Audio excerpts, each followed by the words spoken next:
এই মুহূর্তে এভার কেয়ারের কথা বলছেন ডক্টর জাহিদ, আমরা চলে যাচ্ছি সেখানে। সময় চিকিৎসা গ্রহণ করতেন এবং সব সময় চিকিৎসকদের কথা অনুযায়ী চলার চেষ্টা করতেন এবং ওনার চিকিৎসার সাথে সত্যিকার অর্থে বাংলাদেশের ডাক্তাররা হয়তো এভার কেয়ার হসপিটালটা আমরা ব্যবহার করেছি, কিন্তু এভার কেয়ার হসপিটালের ডাক্তারদের বাইরে দেশের স্বনামধন্য চিকিৎসকরা দায়িত্ব পালন করেছেন ওনার চিকিৎসার জন্য। এবং নিউ ইয়র্ক এবং জন হপকিন্সের মানে মাউন্ট সিনাই এবং জন হপকিন্সের চিকিৎসকরা ওনার চিকিৎসার ব্যাপারে দায়িত্ব পালন করেছেন। লন্ডনের আপনার লন্ডন ব্রিজ হসপিটাল বলেন, তারপরে আপনার লন্ডন ক্লিনিক বলেন, আর ক্যামব্রিজ ইউনিভার্সিটি হসপিটাল বলেন, ইনাদের স্বনামধন্য চিকিৎসকরা ওনার মেডিকেল বোর্ডের সদস্য ছিলেন।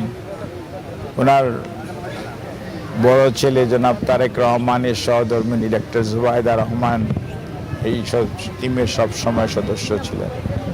জনাব তারেক রহমান রাজনীতি নিয়ে অনেক ব্যস্ত থাকতেন, দল সংগঠিত করার জন্য দায়িত্ব পালন করেছেন, কিন্তু এর মাঝেও উনি ওনার মায়ের চিকিৎসার জন্য সার্বক্ষণিকভাবে মেডিকেল টিমের উপর যেমন নির্ভরশীল ছিলেন, দায়িত্ব দিয়েছিলেন, একইভাবে নিজেও প্রতিদিন মায়ের চিকিৎসার স্বাস্থ্যের সবসময় খোঁজ নিতেন এবং সবসময় উনি তদারকি করতেন যাতে কোনো অবস্থাতেই ওনার আম্মার চিকিৎসার কোনো ধরনের ব্যত্যয় না ঘটে এবং সর্বোচ্চটা করার জন্য চেষ্টা করতেন।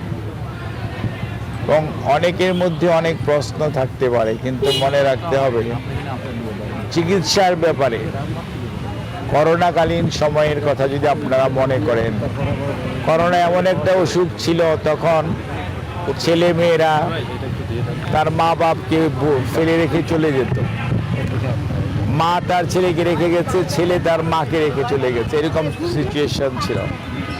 ওই সময়ও কিন্তু দেশনেত্রী চিকিৎসার জন্য এই চিকিৎসকরা ওনার প্রতি যে মমত্ববোধ এবং আপনারাও সাংবাদিকরা যে আপনাদের উৎকণ্ঠা প্রকাশ করেছেন, প্রতিবার যখন অসুস্থ হয়েছে আপনাদের যে সহযোগিতা আমরা পেয়েছি সেইটি, এবং আজকেও আপনাদের যে ব্যাপক উৎকণ্ঠা এবং আপনাদের উপস্থিতি, এই জন্য সত্যি সত্যি আমি আমার নিজের পক্ষ থেকে, আমাদের দল জাতীয়তাবাদী দলের পক্ষ থেকে আপনাদেরকে কৃতজ্ঞতা জানাই। আর দেশনেত্রী বেগম খালেদা জিয়া এমন এক মানুষ, আমরা যেহেতু ওনার সাথে খুব ঘনিষ্ঠভাবে মেশার সুযোগ হয়েছে, সেই জন্য আমরা দেখেছি যে উনি একদিকে যেমন সত্যি সত্যি অভিভাবক, আরেকদিকে মাতৃস্নেহে উনি কিন্তু আমাদেরকে দেখতেন। কোনোদিন বাসায় যাওয়ার পরে কোনো কিছু না খেয়ে ওনার বাসা থেকে কখনোই কেউ যেতে পারত না। ডাক্তারদেরকে কি খাইয়েছেন এগুলি সবসময় ওনার যারা কাজের সহকর্মী ছিল, সহায়তা করত, তাদেরকে উনি জিজ্ঞেস করে উনি বলে দিতেন আজকে এটা দিবেন। কোনোদিন যেতে একটু দেরি হলেও জিজ্ঞেস করত এত দেরি কেন হলো, অত আমি তো বসে আছি। অর্থাৎ চিকিৎসকরা কখন যাবে, উনি যখন বাসায় থাকতেন তখন চিকিৎসকরা প্রত্যেক দিন বিশেষজ্ঞ চিকিৎসক ওনার বাসায় যেতেন, উনি সবাইকে কিন্তু সেসব কথা বলতেন।